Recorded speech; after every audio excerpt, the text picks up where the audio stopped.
Joe Carlson has a word for us.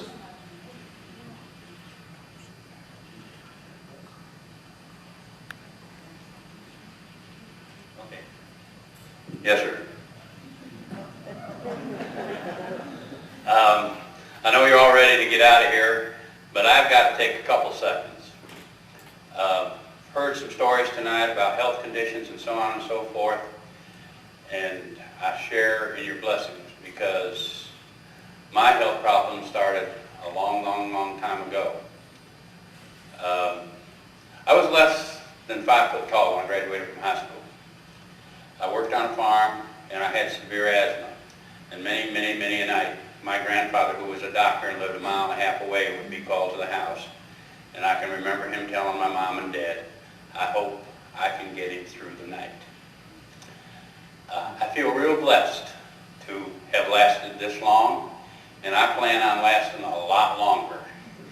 They say only the good die young, and I'm going to be around for a long time. But I got to share one story about OCS, and if you understand my size situation, you'll realize that my OCS tour was 6 months out of 17 years that I spent with the Air Force's Office of Special Investigations. I came out of OSI and I went back into OSI. And after wearing civilian clothes as an agent and no one knowing what rank I was, I had a rude awakening when I got to Lackland. But it went all right. And one of the things that I remember, and I tell this to a lot of my friends, is that Jonathan A.G. Last, who was in our upper class, felled me out of the ranks one day and marched me down in front of 7th Squadron and had me do a right face, and I was looking straight at Helen Tremel.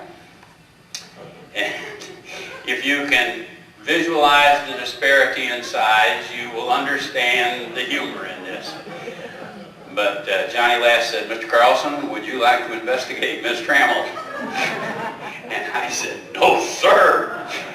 And he said, "Mr. Carlson, don't you think Miss Trammell can stand investigation?"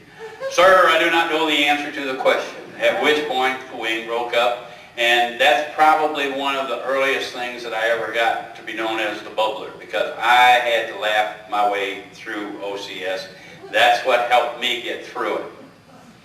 Music has been a big part of my life. I was telling them up in the hospitality suite last night that my first stage appearance was when I was about that tall, and my grandfather had to cut off a lilac blossom and hand it to me before I'd sing my song.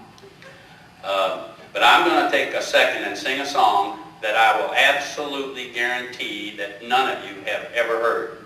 Now, I lived on a farm, milked cows, and you can get some real rhythm milking cows if you know how to do it. And this is one that you can hear. There are some that you wouldn't want to hear. But this is a song that I wrote when I was about 13, 14 years old. And when I was back in New York early last month to a class reunion, the lady that put the music down on paper for me, I visited her and remembered the song and sang it to her as I'd like to you. I call you sweetheart when I know you're not mine. I call you sweetheart, and it's for you I pine.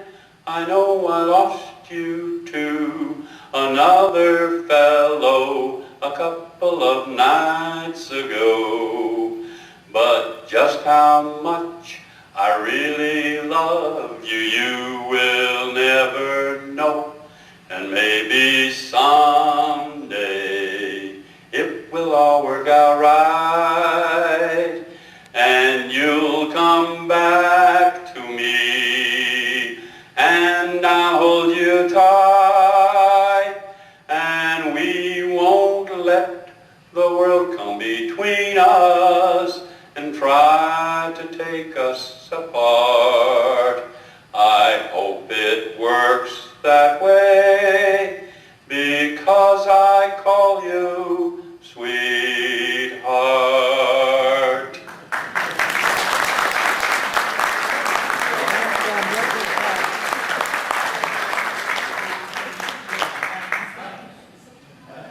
What, dear? Oh, you folks who weren't in the room last night missed a treat. Joe, would you come back here? You know, he's going to sing a little tune. I'll let him introduce it. You won't forget it. This is called There's a Hole in the Bottom of the Lake. And as I told some people last night, I first heard this song on a radio station, Rochester, New York, WHAM, on a program that was hosted by Pie Plant Pete and Bashful Harmonica Joe. Now they had this program once a week, and this was a song that they sang. There's a hole in the bottom of the lake. There's a hole in the bottom of the lake. Oh, there's a hole. Yes, there's a hole. There's a hole in the bottom of the lake. There's a log in the hole in the bottom of the lake. Oh, there's a log in the hole in the bottom of the lake. Oh, there's a log. Yes, there's a log. There's a log in the hole in the bottom of the lake. There's a frog in the log in the hole in the bottom of the lake.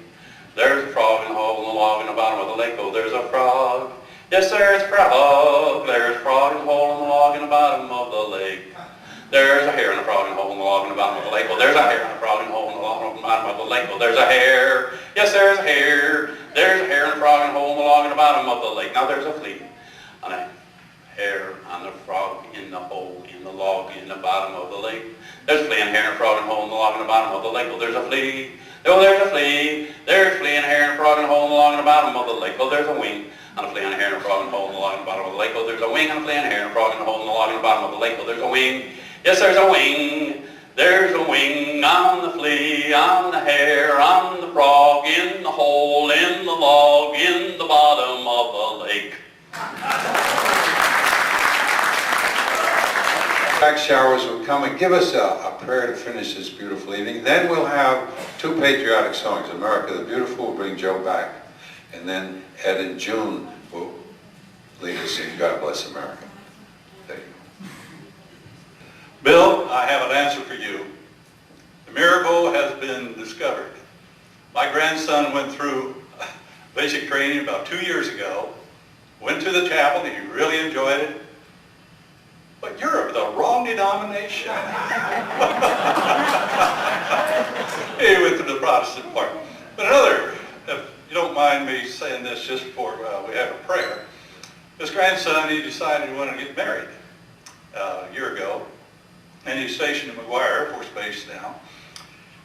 And they had called and see if I would come and perform the ceremony for him. Well, I said, Jim, I said, there's a couple things here you need to know.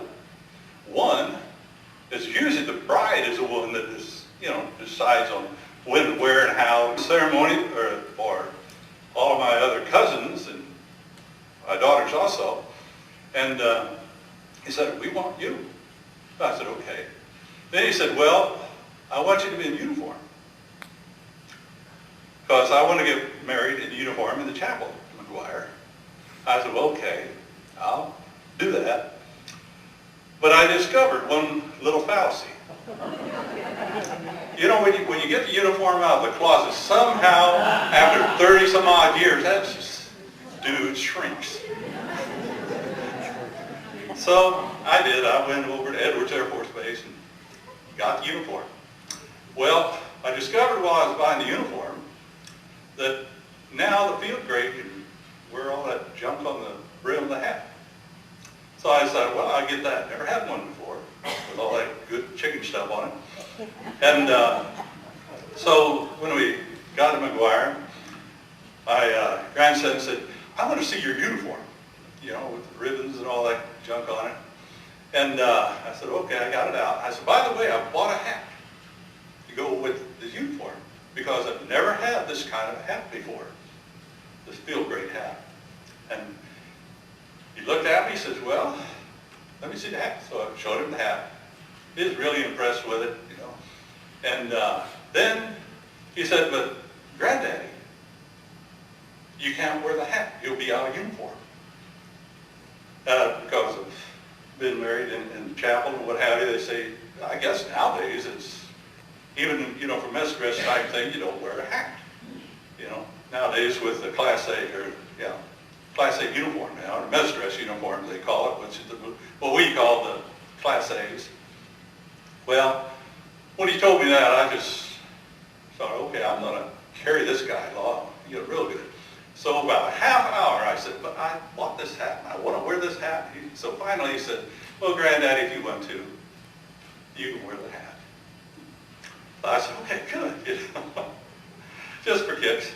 But then after, you know, rehearsal, we went out for rehearsal dinner, and just for kicks too, I said, Jim, I said, I forgot to tell you one thing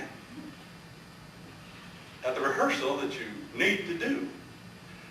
And by that time, everybody got real quiet. He said, what was that?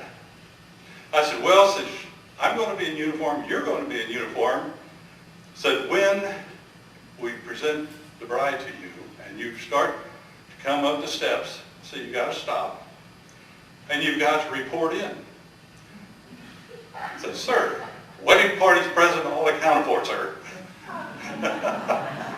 And he looked at my wife, he said, Grandma, is he joking or is he honest about this? So anyway, he ended up where he's finally